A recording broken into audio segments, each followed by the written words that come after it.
Alright guys, vacuum modulator replacement. Alright, quick test with a vacuum pump. It's all connected. Let's see if it's holding. And it does, it's holding it, so we're good there. So we're gonna be replacing this guy. Now I'm gonna go underneath and check the old one, see if it's holding vacuum. So there's the vacuum modulator. It's actually pretty easy to get to in this car. So I'm gonna go ahead and disconnect the line and check the vacuum on that. Alright, so I made myself more room so I can get underneath and replace this vacuum modulator. First, I actually have to test it, so we're gonna already unplugged it. So I'm gonna go ahead and make sure you always wear the safety glasses when you go under the car, especially. So here's the line disconnected. Now I'm gonna install my vacuum pump. I'm gonna see if it's holding vacuum. Huh, actually it is holding vacuum. Okay, but it might still be bad. Let's see. I don't know how long ago it was replaced, but I just want to replace it. So make sure you clean the area really good around before you remove it, but there's gonna be two bolts, two Allen bolts in it. I'm gonna have to remove. So I'm gonna check that.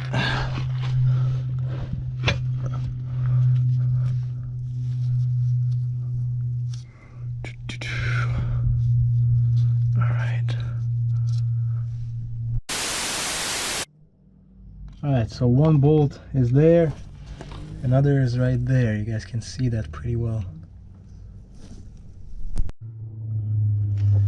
So just remove those bolts and let's see what's next. It's gonna come out pretty easy. A few moments later. Alright, so I rinsed this off, really cleaned it up. Bolts are out. I'm ready to pull it out.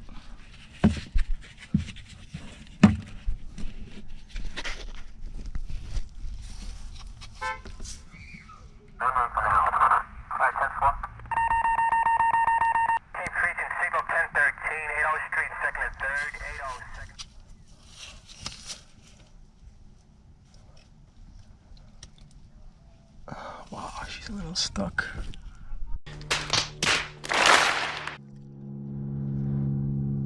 Alright, so here's the modulator. This bracket, I'm gonna have to install it on a different one, but this looks like a newer vacuum modulator. That's actually, I think that's a newer one. Are you sure about that? But I have this other one, I'm gonna install that one. The main thing with this job is actually after you install the vacuum modulator, you have to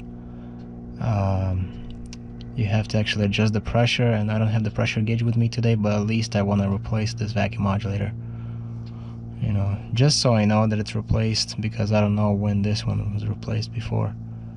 So, and then now I'm gonna put it in a clean spot somewhere, and I wanna, there's a thing you have to take out right there, like a pin, and then I want to clean this whole area up nicely.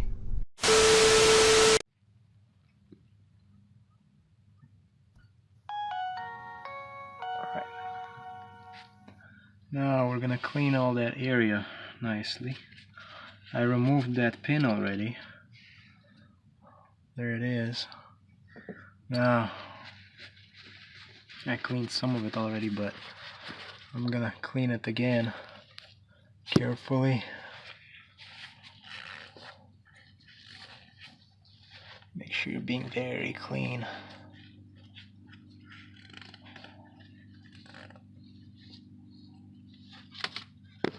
Alright, And if there's any dirt, you don't try to push it away from that hole.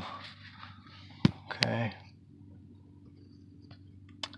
So when I took it out, nothing came out actually. No transmission fluid came out, so we're good there.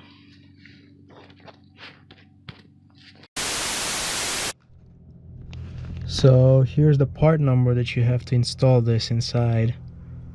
Alright, so I'm going to be installing this guy first into that hole.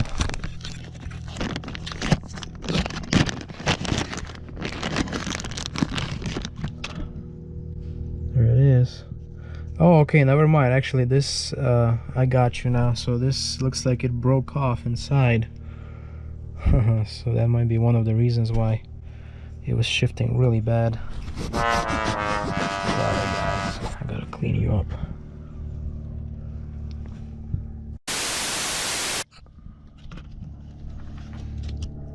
So here it is. Now I'm gonna take this guy and just gotta install it in there.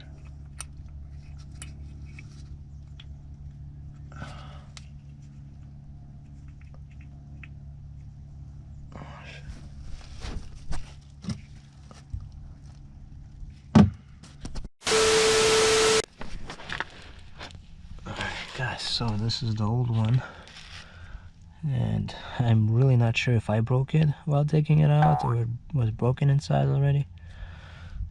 And yeah, and then this bracket, you have to actually clean it up, and you have to put it on a new one. So here's a new guy. And then there's some transmission fluid. I have to lubricate the O-ring and then install it. A few moments later. Alright guys, so I lubricated the O-ring and there's a bracket. Actually there's a groove for it. It goes in one way only. So I'm gonna go ahead and install it. I'm not gonna film because I need two hands. Alright, so this is installed, guys, and basically the way you know it's installed, you put that pin in first, and then you put this modulator on the top, and you just keep pushing. But like I said, make sure you lubricate that O-ring, and then you just keep pushing, and then it's gonna, at the end, it's gonna click in. And now what you have to do is just install those two Allen bolts and reconnect the line, and you're gonna be pretty much done. So yeah, like I said, there's no automatic transmission fluid coming out from that hole, unless maybe there is a little bit, but in my case there was pretty much nothing, because as you see I have this thing jacked up all the way, so on this side. Anyways, I'm gonna go ahead and reinstall those two bolts. I'm gonna put some grease on them like always, a little bit, and let's go do it. One eternity later. Alright, so I'm just tightening those two bolts, 5mm Allen bolts, and yeah, you don't have to go crazy, just a little bit until it's like snug.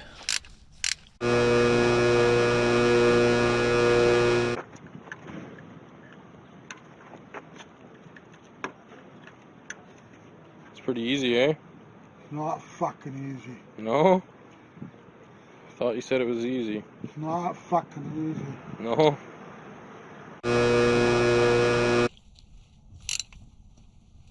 Alright, that's good. Next one. Make sure your socket is all the way in.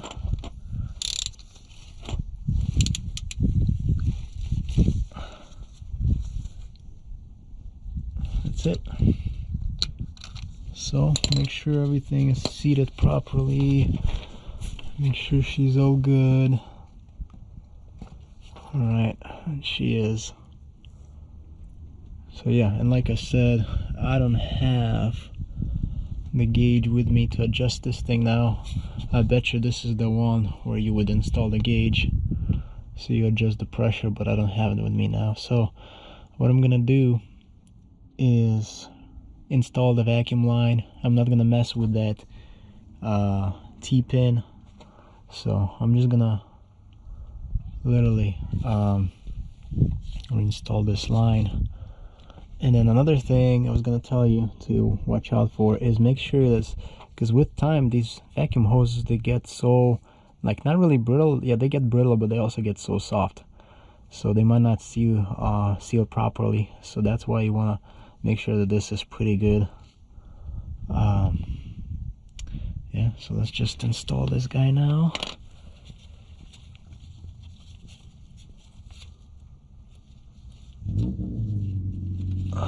Right there. That's it. I can lower the car and we're pretty much good to go. And like I said, this is a W126 300SD.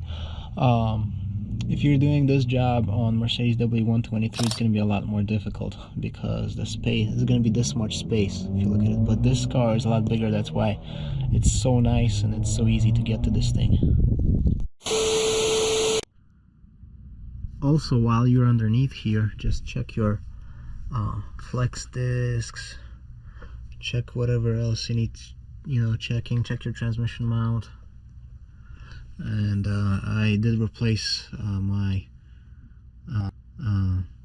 2 flex discs, center support and bearing, and transmission mount already. I'll leave the link down below so you guys can go and watch it if you haven't yet. And yeah, surprisingly, this transmission is not really leaking much. It's amazing. They probably did the fluid change and gasket and filter before, because I haven't done it. I only replaced the shifter bushings on this, and actually I did the fluid change, but I did it differently. It's called like the fastest fluid change that I've done. Is what I did.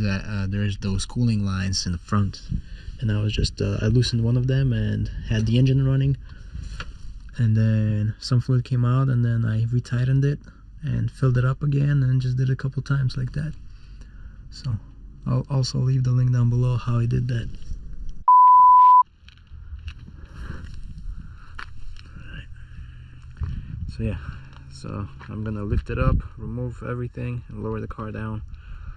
Start it up, make sure there's no leaks.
Going down.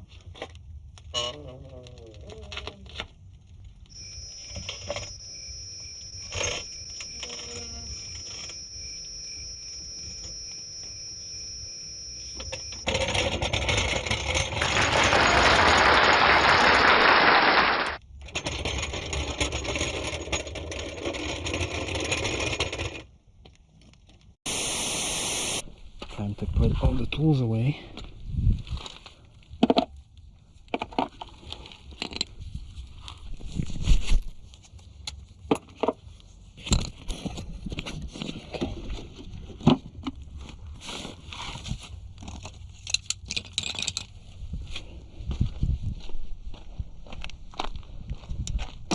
One eternity later. I guess so. It's gonna be hard for you to see, but I replaced the vacuum modulator.